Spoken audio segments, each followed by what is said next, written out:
Friends नमस्कार। ये kidnapping का केस है जो मेरे साथ कल हुआ।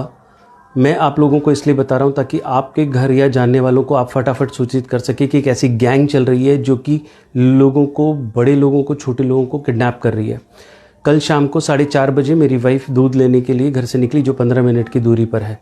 उसके बाद वो घर पर नहीं आई और 5:45, 6:30 बजे के बाद हम लोगों ने उसको ढूंढना शुरू किया। हमें कहीं नहीं मिली। हम लोग एकदम हर जगह घूमे और रात को 12 बजे मेरी पत्नी मुझे सुल्तानपुर जो मेट्रो स्टेशन है उसके उधर पर मिली। और जो दर्दनाक कहानी उसके साथ बीती वो अभी, क्योंकि अभी वो थोड़ी ठीक हो पाई है, सदमे से उभर पाई है, तो मैंने उसकी एक छोटी सी वीडियो बनाई है।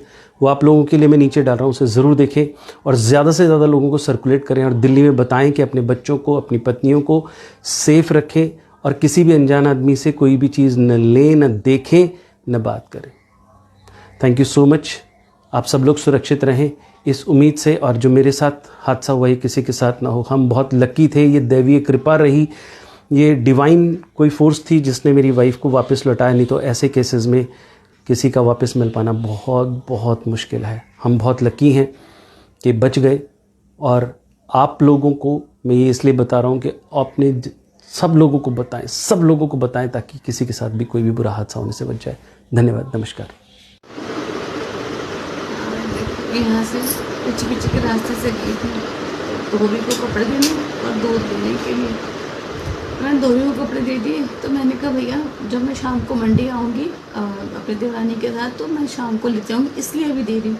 तो वो कहने लगा आंटी आपसे मैंने कब बोला था 2 बजे देने के लिए। मैंने कहा मैं आ रही थी भाई, लेकिन धूप के चक्कर में आई नहीं, इसलिए मैंने कहा अब दे जाती हूँ। मैंने कहा कोई बात नहीं, देख लियो, रात को कर दियो, मतलब मैं ले लूँगी। कह रहा नहीं अब तो कल ही मिलेंगे। मैंने कहा चल ठीक है। तो मैंने कहा ठीक है फिर मैं दूध की थैली लेती हूँ। तो वो कह रहा आंटी मदर डेयरी तो बंद है। मैं कहा बेवकूफ़, मुझे पता है, मैं दुकान से लेने जा रही हूँ। उसको कपड़े देख के मैं दुकान की तरफ ही जा रही थी। वो जो गली है वहाँ से ही, मतलब यहाँ से पार करके मैं गई हूँ। 2 औरतें उतरी हैं, कह रही अरे ये देखो नवरात्रे चल रहे हैं, माता रानी की माला देखो। जो उसमें से खुशबू आ रही थी वो इतनी अच्छी थी। तो मैंने कहा ये कितने की है, मतलब आई टू आई, मतलब आँखों से आँखें देख रही थी मैं उसकी। तो कह रही अरे दिख जाएगा, आप देख लो, अंगूठियाँ हैं, माला है। मैंने कहा अच्छा। वो बात ऐसा लग रहा था जैसे कि वो मुंह में कुछ बोल सी रही है, मतलब अब मुझे नहीं मालूम, कुछ मतलब बात तो कर रही थी, लेकिन जैसे मंत्र पढ़ते हैं या कुछ बोलते ना, ऐसा लग रहा था मुझे कुछ बोल भी रही है, मतलब। पर मेरे को होंठ उसके बोलते हुए कुछ नज़र से आ रही थी। फिर मैं देख रही थी। फिर मेरे को ऐसा लगा जैसे पता नहीं मैंने कोई अपनी नींद की दवाई खाती ना मैं। मैंने कहा हाँ। कह रही आप और भी देखो, आप आओ देखो यहाँ पे कितना सारा माल रखा हुआ है गाड़ी में, देख आप एक बार देख लो, नहीं पसंद आएगा तो रेट भी लग जाएगा। मैंने कहा हाँ ठीक। कह रही आप देखो। बस उसने मुझे बिठाया बड़े प्यार से एकदम से, और खुद मेरे साथ में बैठ गई, और उसने तो दरवाज़ा कर लिया बंद। मैंने कहा हाँ ठीक है करके ना, मतलब फिर मैंने कहा मेरे को समझ ही नहीं आ रहा था मुझे कि मैं कहाँ। मैंने कहा हाँ। फिर कह रही ये लो माला। उससे मुझे माला भी दिखाते दिखाते मेरे हाथ में दे दी माला भी, और खुशबू आई जाती, मुझे बहुत प्यारी खुशबू आती, इतनी अच्छी चीज़। सुनते रहो सुनते रहो। फिर मैं गई, मैं होश में थी भी और नहीं भी थी। फिर मैं गई ऐसे एक ने इस साइड से पकड़ रखा था, एक ने इस साइड से। अब सीढ़ियाँ मेरे से चढ़ी ना जाए, मेरी हड्डी में दर्द हो रहा। वैसे डॉक्टर ने, मैं ये भी बोल रहा है कि मुझे डॉक्टर ने मना कर रखा। ये वाली मैंने बेल्ट लगा रखी थी। हाँ मैं ये भी बोल रही हूँ, मेरे को मुझे डॉक्टर ने, मुझे होश तो था नहीं, मतलब ऐसे था। मैंने कहा मुझे डॉक्टर ना बना ऐसे में था। मैंने कहा मुझे डॉक्टर ने मना कर रखा है सीढ़ी चढ़ने के लिए, मैं सीढ़ी नहीं चढ़। हाँ ठीक है कोई नहीं करके मुझे बोलो। जहाँ तक मेरा ख्याल है वो बहुत काफ़ी ऊपर तक ले गए। दरवाज़ा खोला, इतना गंदा घर, मतलब गंदा, मतलब दीवारें जैसे हमारी तो ऊँची ऊँची बड़ी नीची सी दीवारें सी थी। और जैसे ही मैं दरवाज़ा खोला, एक कमरा था छोटा, इससे थोड़ा सा छोटा था। फिर उससे आगे एक किचन बनाई हुई थी, फिर उससे एक कमरा, उससे आगे कमरा था, बाहर रेलिंग से थी। मतलब मेरे को ऐसे मेरा दिल सा घबरा था। मैंने कहा मुझे पता नहीं अजीब सा ही हो रहा है। मैंने कहा मुझे, फिर कह रही ठीक है आप लेट जाओ आराम से ना। फिर थोड़ा देर तो मेरे दर्द इतना था, ऐसे होश में थोड़ा सा नहीं था, तो मैं थोड़ा देर तो लेट गई। मैं जैसी ही आँख बंद करी तो मेरे को, मतलब मेरी फैमिली दिख रही, मेरे बच्चे दिख रहे, मेरे पति, मतलब मैंने कहा पता नहीं, मतलब मैं यहाँ आ गई आया नगर में। और मतलब अपने बच्चों से बात कर, मेरे बच्चे थे, फिर 5 मिनट ही हुआ था मुश्किल से, मैं देखा तो मैंने कहा मैं कहाँ पे हूँ, मतलब मैंने कहा मैं अभी आयनगर में थी, मतलब अजीब सा कुछ समझ। फिर मैं एकदम से उठ के बैठी, मैंने कहा मैं कहाँ, कह रही क्या हुआ, मैंने कहा नहीं कुछ नहीं, पानी पीना है, मैंने कहा नहीं मुझे पानी नहीं पीना है, मैंने कहा मुझे तो घर जाना है, मैंने कहा, कह रही अरे कुछ नहीं अभी कुछ खाया है तुमने, मैंने कहा नहीं मैंने कुछ नहीं खाया ना, मुझे कुछ खाना है। फिर फटाफट पता नहीं किसी से चाय मंगाई, मुझे वहाँ तक नहीं, दरवाज़ा तो वहाँ था ना 3 कमरे छोड़ के, तो मैं कोई दरवाज़ा खटखटा रहा है, कोई मतलब बेल बजा रहा है, तो मुझे वहाँ तक भी अलाउ नहीं था कि मैं वहाँ तक भी चली जाऊँ, बस यहीं बैठना, मतलब यहीं बैठना। मैंने कहा मुझे इस पलंग पे भी नहीं बैठना, मैं नीचे ज़मीन पे जाके बैठ गई, मैंने कहा मुझे फिर, लेकिन मेरे से ज़मीन पे नहीं बैठा जा रहा था।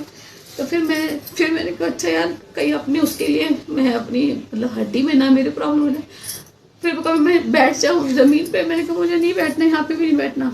फिर चाय दी उन लोगों ने मुझे, चाय पी लो, मैंने कहा इसमें भी कुछ मिलाया होगा, मैंने कहा मेरे को नहीं पीनी चाय, कह दिया ना चाय पी लो आप, मैंने मतलब तुम करके कह दिया ना तुम चाय पी लो, कुछ नहीं होगा चाय पी लो, पानी पी लो, मैंने कहा नहीं, बिस्किट भी दिए मुझे खाने के लिए, लेकिन बस मुझे यही था कि इसमें भी कुछ ना कुछ तो ज़रूर होगा। अभी जब इंसान इतना मतलब सिर्फ दिखाने के चक्कर में यहाँ तक आ गई, मुझे पूरा था कि, और लेकिन ज़बरदस्ती नहीं, अगर ठीक है अगर घर जाना है ना तो चाय पी लो, मैंने कहा ठीक है। फिर मैंने भगवान का नाम लेके मतलब होठ मैंने ऐसे लगाया चाय का, फिर भी मैंने सिर्फ ऐसे मुंह लगा के मैंने कहा मैं पी लूँगी, बस एक बार मुझे बस घर तक, मतलब मुझे ये कह दो कि मुझे घर तक छोड़ दोगे, बस एक बार मुझे कहीं आसपास भी छोड़ दोगे तो मैं अपने पति अपने बच्चे किसी को बुला लूँगी अपने घर से, मुझे लेकिन एक बार मुझे वहाँ तक छोड़ दो आप, कि हाँ ठीक है, कि हाँ ठीक है छोड़ देंगे। बाकी मैंने गले में चैन पहन रखी थी और मेरे कान के थे, मेरा फ़ोन था, मेरा सब कुछ, मतलब पर्स वर्स था मेरा। अभी जब मैं उठी तो मेरे पास कुछ भी नहीं था, ना फ़ोन था, ना गले में था, ना कान में था मेरे, पता नहीं मुझे कब में से उन्होंने निकाल लिया, क्या किया मुझे नहीं मालूम। फिर 2 औरतें मैंने देखी, उसमें से बात करी, कह रही अरे उस लड़की को ना अभी काम मत कर देती हो, अभी वो उसकी एज उम्र अभी छोटी है, अभी उससे काम मत करवाइयो। फिर मेरे दिल को हुआ एकदम से कुछ, मतलब मैंने कहा मैं गलत आ गई, मैं गलत फंस गई मैं। तो फिर कह रहे भाई तुम कुछ काम करोगी क्या, मैंने कहा मैं कुछ काम नहीं कर सकती, मेरी हड्डी गली पड़ी, मुझे मैंने बीमारी बताई, मुझे टीवी की बीमारी है, मेरे डॉक्टर से मैंने कहा मैं 1 साल से मैं बेड पे हूँ और मुझे प्लीज़ घर जाने दो, मैं मर जाऊँगी, मुझे कुछ हो जाए। मैंने उनको ये भी कहा मुझे कुछ हो जाएगा, मुझे वहाँ भी ऐसे उल्टी। फिर कह रही एकदम जैसे घिनसी जाओ बाथरूम में जाओ। तो मैंने कहा हाँ ठीक है। फिर बाथरूम में गई तो और उल्टी, मतलब इतना गंदा उनका बाथरूम, सड़ा हुआ, मतलब ऐसे बाथरूम भी नहीं जाया जा रहा। फिर मैंने सोचा शायद बाथरूम से कहीं जाने का कोई तो रास्ता होगा। फिर मैं बाथरूम भी करके कम से कम मैं 4 बार गई। मैं कह रही उल्टी मत करना, यहाँ पे उल्टी मत करना। मैंने कहा नहीं अच्छा मैं उल्टी नहीं करूँगी करके, ना कुछ खा लो तुम्हें अगर उल्टी हो रही है तो ये वो। फिर वो 2 औरतें, फिर खाना मंगाया था, 2 बच्चे भी आए थे वहाँ पे, छोटे से थे। 2 बच्चे आए, वो 2 आदमियों से बात करने गई, वो खाने खुने के चक्कर में मैंने लिया माता रानी का नाम। मैंने कहा देखी जाएगी, अगर पकड़ी गई तो भी देखी जाएगी, क्या करेंगी ज़्यादा से ज़्यादा, और अगर थोड़ी सी हिम्मत करी तो मैं बस आराम से दबे पाऊँ। मेरे पास तो चप्पल तक भी नहीं थी, जो चप्पल वहाँ पे पड़ी हुई थी मैंने वो चप्पल पहनी, आराम से कुंडी खोली और ऐसे भागी। मैंने फिर पीछे मुड़ के नहीं देखा। सीढ़ियों में मेरे को लग रहा था मैं गिर जाऊंगी, क्योंकि मेरे पास कोई लाइट भी नहीं थी मोबाइल की कि मैं मोबाइल की लाइट जला सकती। सबसे नीचे गई तो आदमी चढ़ रहे थे, लड़के, जवान लड़के में, और देख रहे थे ऐसे गंदे तरीके से। मैंने फिर पूरा मुंह ढक लिया, मैंने चुन्नी थी मेरे पास, मैंने कहा कोई मुझे मतलब कोई पहचान न ले, ऐसे करके पूरा मैंने मुंह ढक के मैं वहाँ से भागी। और पता नहीं मुझे गली से निकली, वहाँ से निकली। मैंने कहा कोई मुझे बस इतना बता दे कि भाई बाहर जाने, बस मुझे बाहर सड़क तक जाना, मैं किसी पूछ लूँगी कि मुझे बस बाहर मेन रोड तक पहुँचना है। देखा तो सब कुछ बंद हो चुका था, दुकानें, आदमी कोई औरत तो दिख रही नहीं मुझे, कोई रास्ते में कोई औरत नहीं दिखी। ऑटो वाले हाँ जी कहाँ जाना है आपने, मतलब मैं बहुत मुश्किल से फिर कैसे करके घूम के यहाँ जा रही हूँ, वहाँ जा रही हूँ। फिर हार के मुझे एक मेन सड़क दिखाई दी, फिर मैं वहाँ से सीधी आई। दूर एक आइसक्रीम वाला खड़ा हुआ था, मैंने कहा इसके पास ज़रूर फ़ोन तो होगा भैया के पास, कुछ हो ना हो। मैंने उसके कान में कुछ लगा हुआ देख लिया था, वो जो ब्लूटूथ वगैरह होता है। मैंने कहा बस फ़ोन भी होगा। मैंने उससे मिन्नत करी, मैंने कहा भैया एक फ़ोन कर लूँ आपके फ़ोन से। फिर मैंने अपनी बेटी को फ़ोन किया, उसको हाँ बुलाया अपने पास।